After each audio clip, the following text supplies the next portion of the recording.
શહેરીજનો વધતો એક્યુઆઈ હવે ચિંતાનો વિષય બન્યો છે। સાથે સાથે હવે ઉનાળો પણ આવવાની છે। ભરી ગરમીમાં તમે સરસ મજાની એસીવાળી બસમાં સ્વચ્છ હવા સાથે મુસાફરી કરી શકો એ માટે એએમટીએસ તમારું કેટલું ધ્યાન રાખે છે તમને ખબર છે? હાલમાં જ એએમટીએસે પોતાનું વર્ષ 2026-27નું બજેટ રજૂ કર્યું છે। બજેટની અંદર તમારી સુખ સુવિધાઓની નાની નાની બાબતો પર ખૂબ ધ્યાન આપવામાં આવ્યું છે। પણ જો તમારી સુખ સુવિધાનું આટલું ધ્યાન રાખે તો ખર્ચો પણ થાય।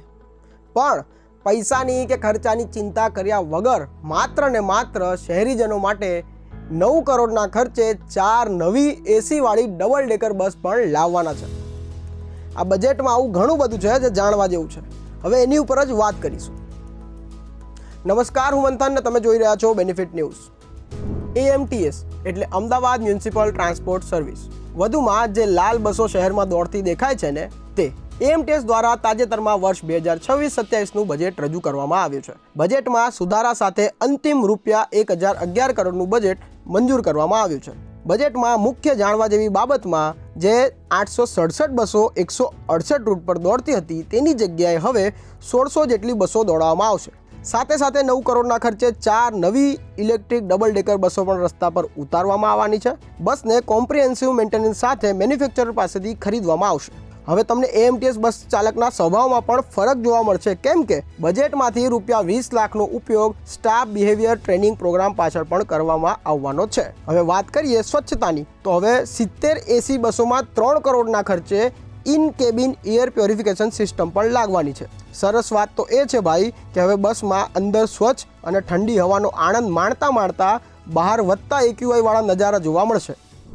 પીએમ સાહેબના જે બજેટ આવ્યું હતું એના અંદર અમે સુધારાના અંદર 4 નવી ડબલ ડેકર બસનો ઉમેરો કરીએ છીએ અને દરેક ઝોનના અંદર એક નવા બસ સ્ટોપ જે ટ્રીની સાથે બનાવેલા હશે એ પ્રમાણેના એક બસ સ્ટોપનો અંદર સમાવેશ કર્યો છે।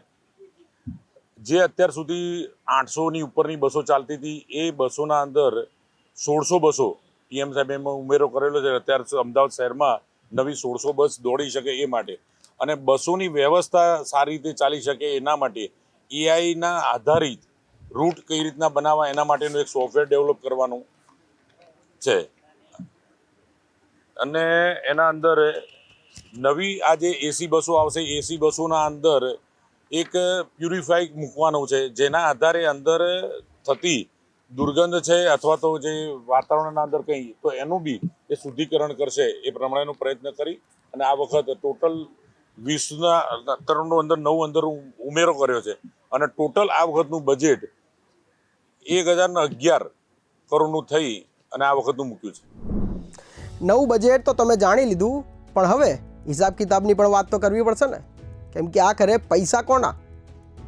બજેટ રજૂ કરતાની સાથે જ વિપક્ષના નેતાએ એએમટીએસના બજેટને માત્ર ખાનગી બસ ચલાવતા કોન્ટ્રાક્ટરોના લાભાર્થે મંજૂર કરવામાં આવ્યું હોય તેવા આક્ષેપો કર્યા છે।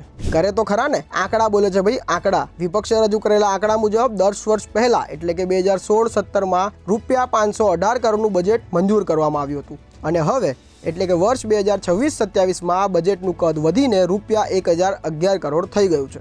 એટલે કે બજેટની રકમમાં સતત વધારો થયો છે અને તેની સામે સુવિધાઓ જોઈએ તેવી કંઈ ખાસ મળી નથી રહી। ટ્રાન્સપોર્ટ સેવા એ મરજિયાત સેવાના ભાગરૂપે શહેરના નાગરિકોને પૂરી પાડવામાં આવી રહી છે। તેના બજેટમાં સતત વધારો અને સુવિધામાં સતત ઘટાડો જોવા મળી રહ્યો છે।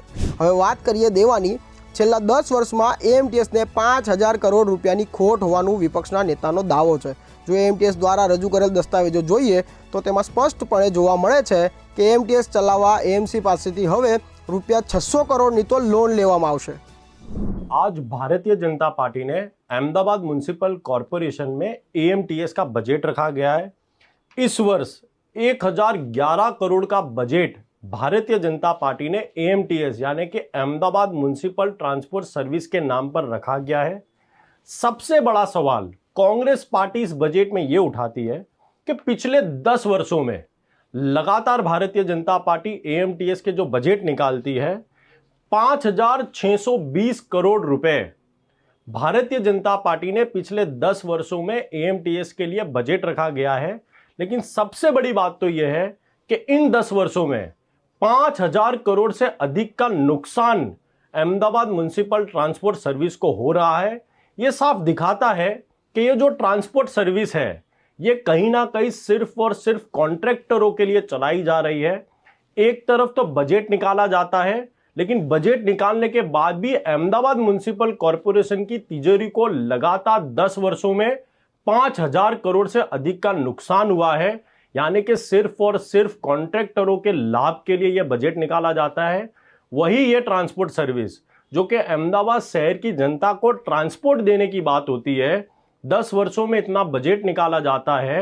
इन हजारों करोड़ रुपए में कहीं ना कहीं जनता को उस तरीके का लाभ नहीं मिलता, वो सर्विसेज नहीं मिलती। लगातार हम देखते हैं कि एएमटीएस द्वारा एक्सीडेंट केसेस हर महीने बढ़ते जा रहे हैं। चलती फिरती यमदूत के समान एएमटीएस अहमदाबाद की सड़कों पर घूम रही है, अहमदाबाद शहर की जनता की हत्या करने का कार्य कर रही है। लगातार सर्विस तो घटती जा रही है, लेकिन बजट का कद बढ़ता जा रहा है। कांग्रेस पार्टी का यह मानना है कि यह बजट सिर्फ और सिर्फ कॉन्ट्रैक्टरों के लिए निकाला गया है। વિપક્ષે તો એએમટીએસની બસને સાક્ષાત યમરાજ ગણાવી દીધી। ખાનગી બસ ઓપરેટરોને બસ ચલાવવા બાબતે કોન્ટ્રાક્ટ આપેલ છે। બસના ઘણા ડ્રાઈવર શીખાઉ અને લાયસન્સ પણ ધરાવતા ન હોવાની પણ વાત કરી છે। ઘણીવાર ડ્રાઈવર ફોન પર વાત કરતા કરતા બસ ચલાવતા જોવા મળે છે, જેથી અકસ્માતોની સંખ્યા વધી રહી છે। વિપક્ષે એએમટીએસને ખાનગી કોન્ટ્રાક્ટરોના ઘર ભરવાનું સાધન ગણાવી દીધું છે। માત્ર 118 જેટલી બસ એએમટીએસની માલિકીની છે, જ્યારે અન્ય બસો તો ખાનગી કોન્ટ્રાક્ટરો દ્વારા ચલાવવામાં આવી રહી છે। દર વર્ષે એએમટીએસ ખોટમાં ચાલતી હોય તો એએમસી પાસેથી લીધેલી કરોડો રૂપિયાની લોનની ચૂકવણી કરશે કેવી રીતે? શું છેલ્લા 10 વર્ષમાં ચૂકવણી કરી હશે ખરા? તો મિત્રો, આ હતી એએમટીએસની હાલત। જો તમે પણ શહેરની અંદર એએમટીએસ બસનો ઉપયોગ કરીને મુસાફરી કરતા હોય તો શું છે તેની વાસ્તવિકતા અમને કમેન્ટમાં જરૂરથી જણાવજો। હું મંથન હવે વિદા લઉં છું। ફરી મળીશું આવી જ માહિતી સાથે। ત્યાં સુધી જોતા રહો બેનિફિટ ન્યૂઝ। નમસ્કાર।